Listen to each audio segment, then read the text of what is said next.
Right, that's the announcements out the way, and we'll get into some news pieces. There is a recurring theme about the news, as you'll find out throughout the show.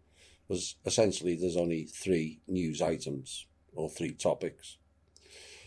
But this one is the new chief of the US Federal Media Agency, who was a Trump appointee, was sacked. Has sacked three senior officials, raising fears that next networks will be politicized. They couldn't get any more political than they are now. But Michael Pack, a conservative filmmaker and former associate of ex-White House advisor Steve Bannon, clan, has also begun to install Trump loyalists at the agency. The firings are being criticised by liberals and some conservatives, and Mr. Pack has defended his actions as transitional steps that any leader of an organisation would take. Now, the US Agency for Global Media, I don't think many people will be aware that that actually exists, is a taxpayer-funded body that oversees global broadcasters, including Voice of America, Radio Free Europe, Radio Liberty, Radio Free Asia, and Middle East Broadcasting. Sounds like a Langley operation to me. But the USAGM is tasked with broadcasting independent news to a global audience of more than 280 million people, and it was created in 1942, said to combat Nazi propaganda. Now, the director of Voice of America, Amanda Bennett, and her deputy, Sandra Sugawara, resigned on Monday after Mr. Pack was confirmed by the Senate, and the heads of Radio Free Europe, Asia, and Middle East, as well as the Open Technology Fund, sounds like open source, were ousted on Wednesday. Now, Mr. Pack has not offered public details on why these individuals were fired, but President Donald Trump had recently criticised Voice of America, calling its reporting disgusting and accusing it of spreading propaganda in favour of China.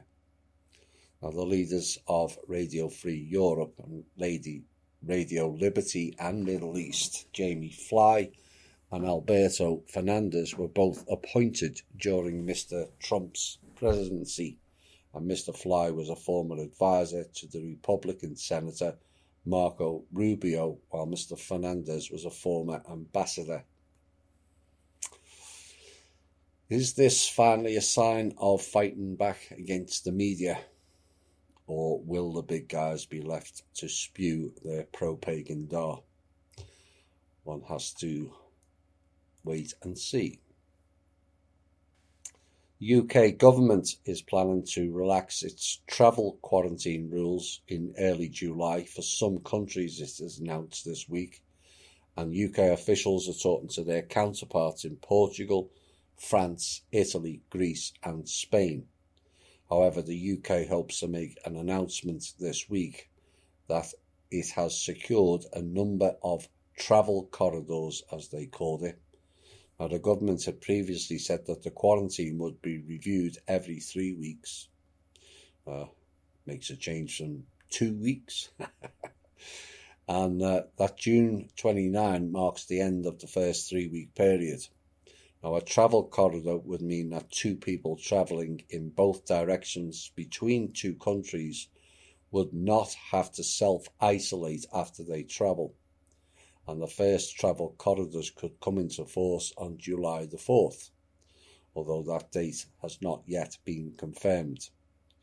And it said even if certain routes are exempt, the travel quarantine for people arriving from other destinations will remain in place. And a senior aviation source told the BBC that the quarantine could remain throughout the summer for anyone arriving from countries which do not have a travel corridor with the UK, one of which is America. And this is utter drivel and essentially it's faction fighting games, in my opinion. We covered this particular clown group a few weeks ago. The Swiss pharmaceutical giant Novartis has agreed to pay more than 642 million to settle a lawsuit which accused it of paying kickbacks to doctors, amongst other allegations, according to the US Department of Justice. Now, part of the settlement pertained to the company's use of 3 foundations to funnel payments to cover costs for patients taking its multiple sclerosis drug called Gilenya and the kidney cancer drug Afinitor. Another part centred on alleged bribing of doctors to prescribe the company's medication. That's not a one-off, they're all doing it.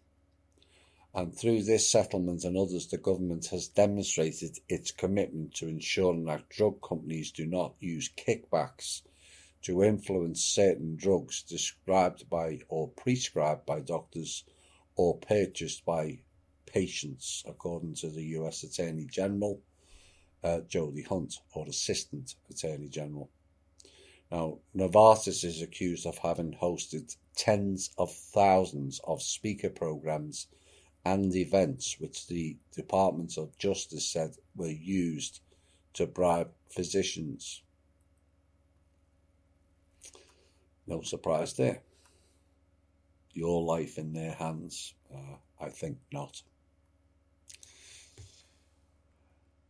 This is a major concern now.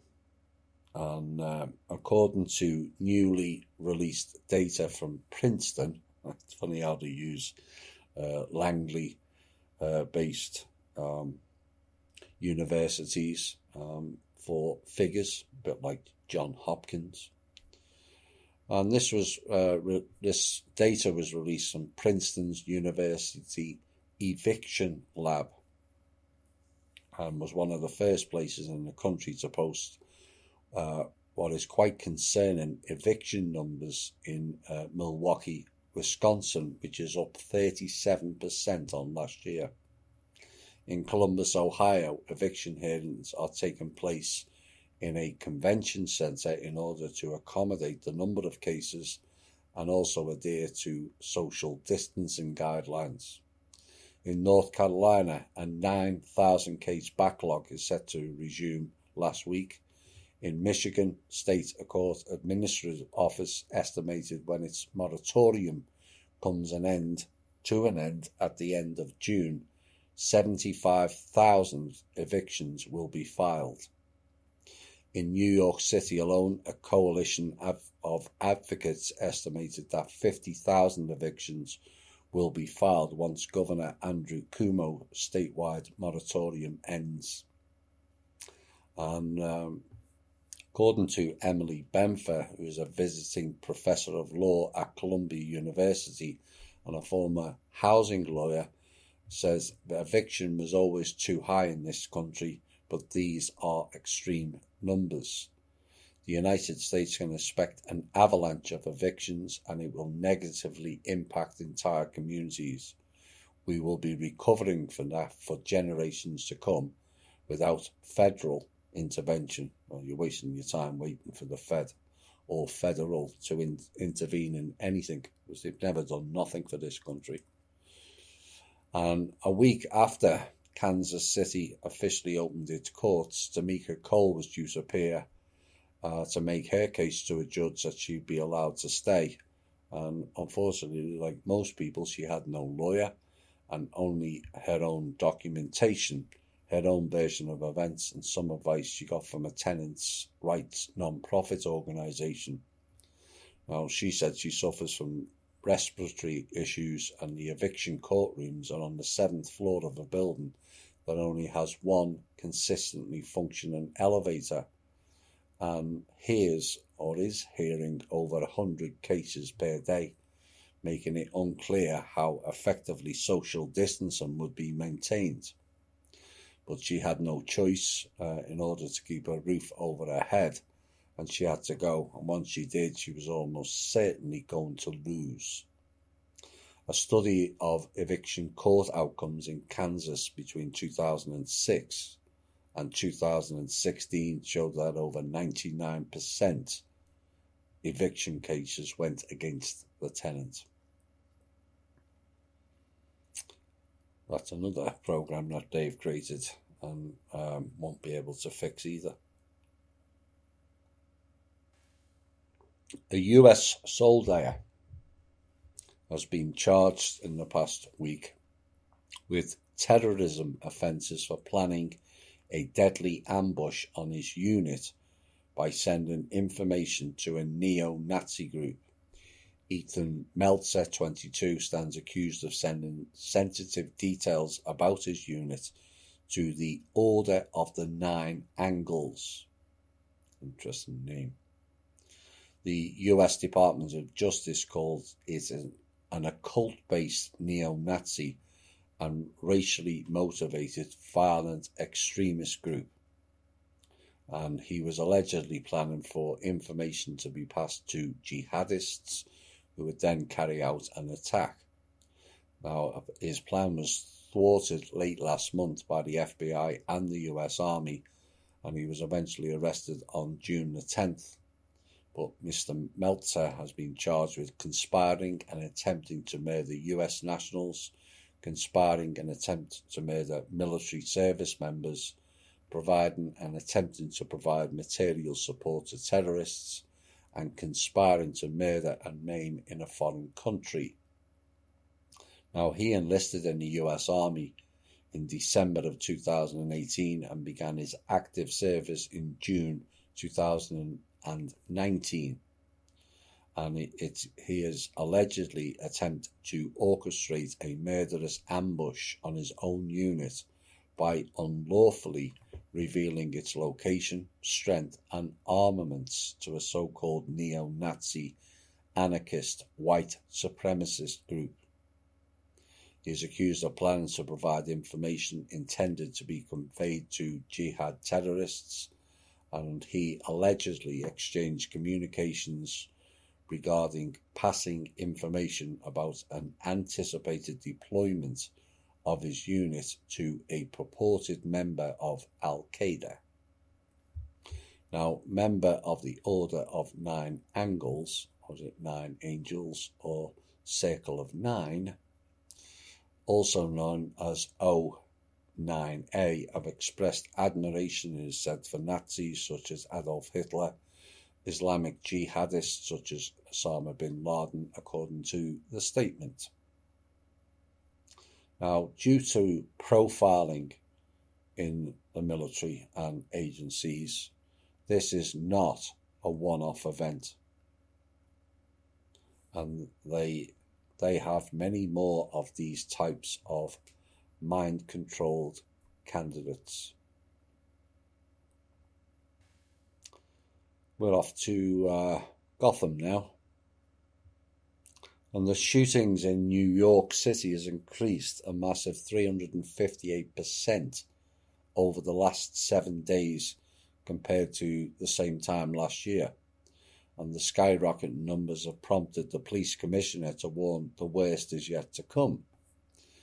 There were 12 shootings during the 7-day period, whilst in 2020 there has been 55. And more than 70 people were wounded in the 55 shootings, with at least 19 injured on Saturday alone, when the city saw over a dozen incidents, most of which occurred in the Bronx. Now, in one of these incidents, a man died after being shot in the neck while washing his car. And he said, "It takes a long time to turn a ship that sees an iceberg directly in front of us," according to the New York Police Commissioner Dermot Shea, adding that the numbers have been trending upwards for a while and that he had warned of a storm on the horizon back in December of last year. clearly the authorities in New York and the clown operators at the top, like Cuomo and de Blasio, fake name, are not really interested. They're too busy promoting fake bills and trampling all over the people. And Cher said that NYC had seen 100 shootings in May, and it's the first time the city had hit that number in around 5 years. Now, the latest figures comes only a week after Cher ordered the disbanding of an anti-crime unit which saw plainclothes police officers stopping individuals and searching for weapons. And that is the effort of that is at Reform was sparked by nationwide protests following the killing or alleged killing of George Floyd. You see, this is the Ouroboros program, or problem, reaction, solution. They want a solution. They wanted more violence, and so they generate an interest, and let's make cutbacks, let's make reforms. You'll see why later. So Cher said that the tactic of stop, question and frisk deployed by the unit was too dated and was harmful to communities of colour in that it eroded trust between the police and the citizens. I am proud of what they did, but we made mistakes, he concluded.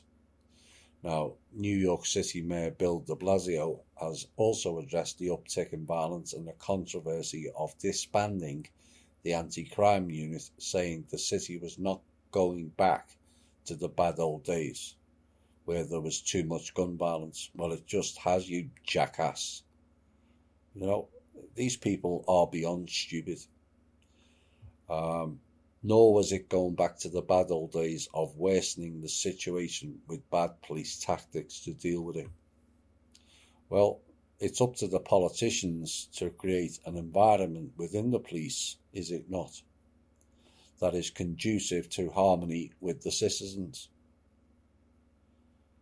So turning around and saying going back to the bad old days of bad police tactics, why in the many decades, and it has been decades where the police are getting worse, mainly because they're being sent to do Israeli tactics, military tactics. Where's the correlation between the two? Because the people can see it, that the police have got worse since they've been sent to Israel for training. Why didn't he and all the others mouthpieces stop it? Now, I would like to say it was just a coincidence that the shootings increased, but it's not. And this is how the clowns running that state reacted to it. And so here's the solution. Just rolls from one to another. Allegedly because of facing pressure, which is a load of rubbish in and of itself. Allegedly they were given a script, not facing pressure, from thousands of constituents calling to defund the police. New York City this week slashed $1 billion from the police budget. Now, some city lawmakers and the protesters calling for change think the cuts weren't sweeping enough. Really. And the City Council approved $88.9 billion for the 2021 budget late on Tuesday, while hundreds of protesters, many of whom were paid, have camped outside the City Hall for a week, waited to hear the results. Now, the New York Police Department is the largest force in the US and employs over 55,000. And the department budget was almost $6 billion for 2020. Now, the approved budget includes nearly $484 million in cuts and will reallocate $354 million to, quote, other agencies, unquote, who it is said were best positioned to carry out the duties that have previously been assigned to the New York Police Department. like the Department of Education, they said, really, the Department of Health and Mental Hygiene, and the Department of Homeless Services. And another 162 million was slashed through associated costs, the council said in a statement. We'll tell you why that was all done shortly.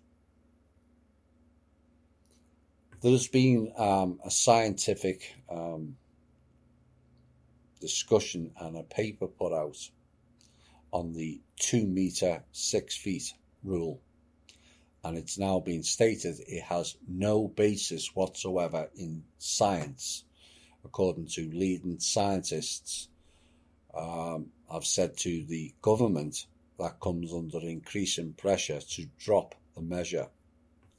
Now, there was a report in the Telegraph in the UK of Professors Carl Hennigan and Tom Jefferson from the University of Oxford, who stated there is little evidence to support the restriction and called for an immediate end to the formalised rules. The University of Dundee also said there was no indication of that distancing at 6 feet is safer than 3 feet. And the intervention comes as 2 government ministers suggested on Monday that the rule is likely to be relaxed following a review commissioned by Boris Johnson, the Prime Minister. Now, on Tuesday, shops experienced daily footfall drops of 41% compared to the same day last year, while enormous queues built up outside because of these ridiculous social distancing requirements. Now, they examined the current evidence for the 2 metre rule and looked at 172 separate studies cited in a recent review in The Lancet, and found just 5 had dealt explicitly with the coronavirus infection in relation to distance. 5 out of 172.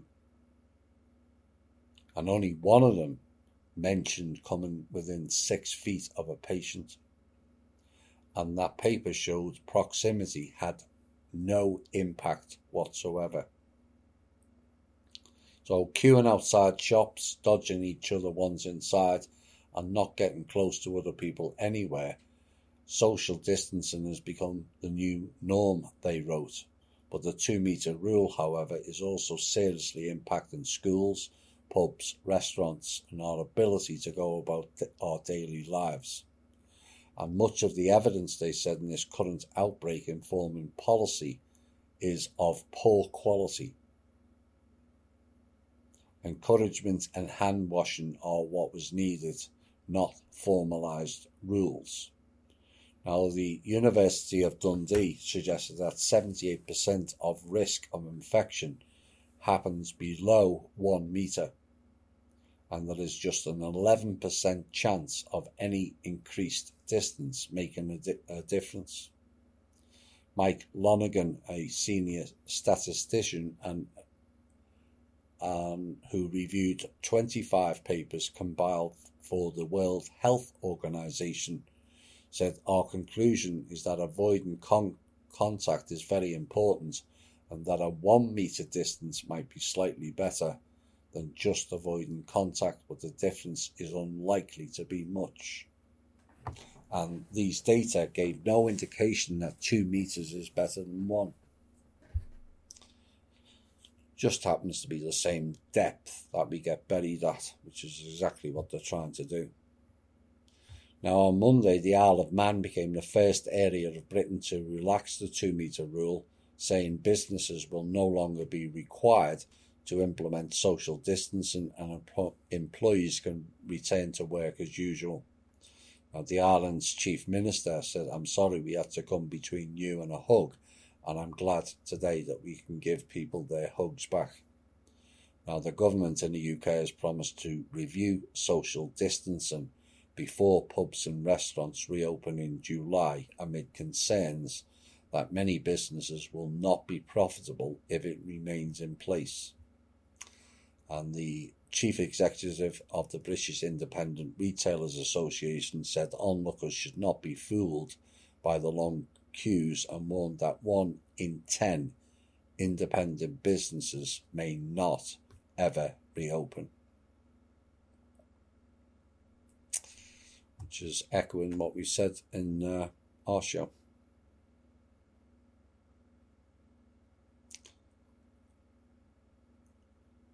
Where are we next? Final thing on the virus nonsense is despite that report, and there's been several other reports of saying it's not of any value, the three corrupt states launched this new directive in the past week. New York, no surprise, New Jersey, no surprise, and Connecticut, even less of a surprise, have asked people travelling from states where virus cases are rising, which is a lie, to go into self-isolation for 14 days. And New Jersey's Phil Murphy said people in the three states had been through hell and back and did not want another round of virus infections. And some southern and western states have been reporting record numbers of cases, which is a lie. The University of Washington predicts 180,000 US deaths by October, or 146,000 if 95% of Americans wear masks. Yeah, right. And so far the US has recorded more than 2.3 million cases of the virus, which is actually the flu, and more than 121,000 deaths, which is in line with the flu deaths. And currently those states are Alabama, Arkansas, Arizona, Florida, North Carolina, South Carolina, Texas, Washington, and Utah, who have to self-isolate for 14 days, according to the governor of New York State, Andrew Cuomo, him again. Now, people coming from those states, including returning New York, New Jersey, and Connecticut residents, will be asked to quarantine upon arrival for 14 days, and anyone found breaking the quarantine could face fines of $1,000, rising to $5,000 for repeated violations, according to Mr. Cuomo. And he added that US states would be added or taken off the quarantine list depending on the number of new cases per 100,000 people or the rate of positive tests. 80% of positive tests have been proven to be false. Oops.